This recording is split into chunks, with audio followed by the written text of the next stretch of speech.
So, Laura, we've spoken about the new FIG scheme that's replacing the non-dom setup. But what happens for people who are currently in the non-dom setup who've got previous year gains that haven't yet been remitted into the UK?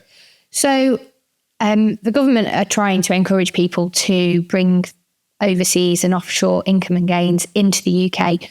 And because of the change of system, they are opening up a temporary window for you to bring that money into the UK or to designate those income and gains to be brought in at a later date, where effectively you would pay tax at 12% during the 25-26 and 26-27 tax year and 15% in the 27-28 tax year.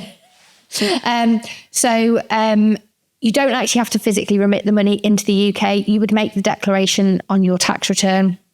But it would mean that it would give you the ability to remit income in future years to, it basically would give you a bit of financial freedom to do so and hypothetically take advantage of a lower tax rate. Obviously, in some people's instances, however, they might pay that tax and then decide not to remit the income to the UK. So it's one where people, if they're looking at doing that, probably want to speak to somebody and weigh up the tax costs and figure out whether it's worth it to if they might need that money. Because obviously, what you don't want to do is remit it having not claimed it and then pay a much higher rate of tax. Exactly. I guess the point, isn't it? Exactly. It's also really useful for people who maybe aren't quite sure of what their levels of income and gains are outside of the UK. So rather than lock in 12%, which isn't a bad rate. Yes.